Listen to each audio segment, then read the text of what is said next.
नमस्कार दोस्तों, यूट्यूब पे आपका बहुत बहुत स्वागत है। 19 मार्च को फर्स्ट शिफ्ट में आरआरबी एनटीपीसी में पूछे गए सवाल हैं। आइए उनके बारे में देखते हैं। पहला क्वेश्चन क्या पूछा गया था कि स्वराज मेरा जन्म सिद्ध अधिकार है, ये किसने कहा था। ये आपको बताना था, तो इसका सही आंसर होगा बाल गंगाधर तिलक जी ने। स्वराज मेरा जन्म सिद्ध अधिकार है किसने कहा, तो बाल गंगाधर तिलक जी ने कहा था। उसके बाद ये क्वेश्चन पूछा था कि महात्मा गांधी दक्षिण अफ्रीका से भारत कब लौटे। महात्मा गांधी जी दक्षिण अफ्रीका से भारत कब लौटे, तो वो 9 जनवरी सन 1915 को वो दक्षिण अफ्रीका से भारत लौटे। और 9 जनवरी को हम प्रवासी भारतीय दिवस मनाते हैं। क्या मनाते हैं? 9 जनवरी को ही हम प्रवासी भारतीय दिवस मनाते हैं। अगला क्वेश्चन ये पूछा था कि भारत का पहला उपग्रह कौन सा था। तो भारत का जो पहला उपग्रह था वो था आर्यभट्ट।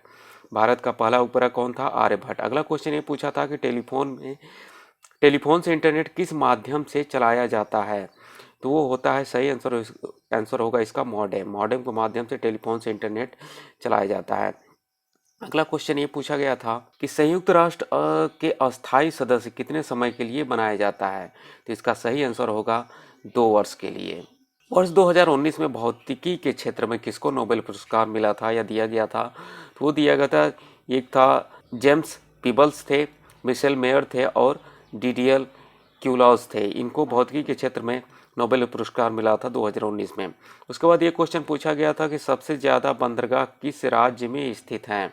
तो इसका सही आंसर होगा, अगर आपका ऑप्शन दिया होगा तो तमिलनाडु।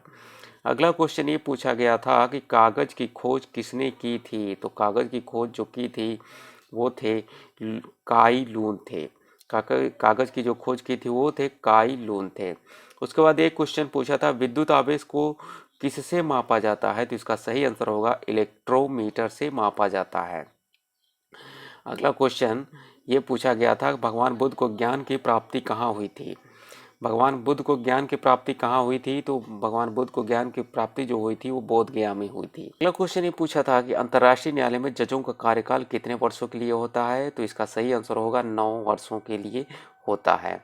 चलिए, अगला क्वेश्चन ये पूछा गया था कि मोहनजोदड़ो में जो स्नानागार मिला था वो किस आकार का था। तो वो था आयताकार। इसका सही आंसर होगा आयताकार। उसके बाद ये क्वेश्चन पूछा था कि इनमें से किस रेलवे स्टेशन पर सबसे ज़्यादा प्लेटफॉर्म है। तो इसका सही आंसर होगा हावड़ा जंक्शन। हावड़ा जंक्शन पर 23 प्लेटफॉर्म हैं। चलिए, अगला क्वेश्चन ये पूछा गया था कि 2019 का राजीव गांधी खेल रत्न पुरस्कार किसे दिया गया था। तो अगर ऑप्शन के अनुसार बजरंग पुनिया और दीपा मलिक को दिया गया था। अब आपके ऑप्शन में इन दोनों में से क्या था, ये कमेंट करके आप ज़रूर बताएं।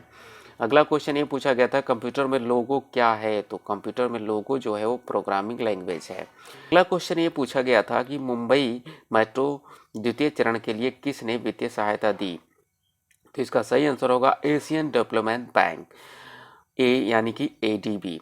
अगला क्वेश्चन ये पूछा गया था कि ऑपरेशन प्यास किसके द्वारा चलाया गया। तो ऑपरेशन प्यास जो है आरपीएफ के द्वारा चलाया गया है।